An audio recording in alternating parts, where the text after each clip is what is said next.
தற்போதைய அண்மை செய்தியை பார்த்துக் கொண்டிருக்கிறோம். கன்னியாகுமரியில் நேற்று கடத்தப்பட்ட 7 வயது சிறுமி பத்திரமாக மீட்கப்பட்டிருக்கிறார். கடத்தப்பட்ட சிறுமி மீட்கப்பட்டிருக்கக்கூடிய அண்மை செய்தியை பார்த்துக் கொண்டிருக்கிறோம். சிசிடிவியை ஆய்வு செய்ததில் சிறுமிக்கு பேச்சு கொடுத்து அழைத்துச் சென்ற இளைஞர் போலீசார் தேடிய நிலையில் பழையக்காவளை பேருந்து நிலையத்திலிருந்து சிறுமி மீட்கப்பட்டிருக்கக்கூடிய அண்மை செய்தி வெளியாகியிருக்கிறது. கூடுதல் விவரங்களை நம்முடைய செய்தியாளர் கால்வின் வழங்க நாம் கேட்கலாம். கால்வின், முழு விவரங்கள்.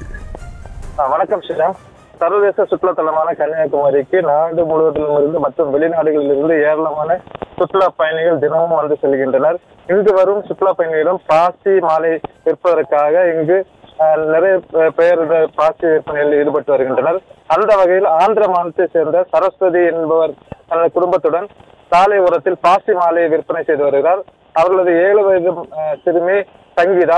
இவர் நேற்று இரவு மாயமான நிலையில் அவரை போலீசார் தேடி வந்தனர். அவர்கள் சிசிடிவி காட்சிகளை ஆய்வு செய்யும் போது அந்த சிசிடிவியில் ஒரு நபர் அந்த சிறுமியிடம் பேசிக் கொண்டிருப்பதும் அந்த சிறுமியை அழைத்து செல்வதும் போன்ற காட்சிகள் பதிவாகியிருந்தது. இதன் அடிப்படையில் தனிப்படை அமைத்து போலீசார் அந்த சிறுமியை தேடி வந்தனர்.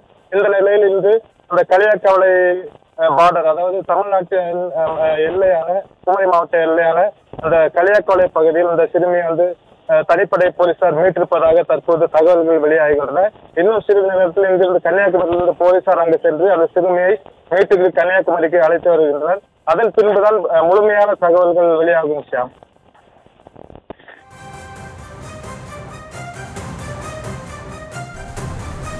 தற்போதைய விவரங்களுக்கு நன்றி கால்வின். செய்திகளை உடனுக்குடனும் துல்லியமாகவும் தெரிந்து கொள்ள சப்ஸ்கிரைப் பண்ணுங்க.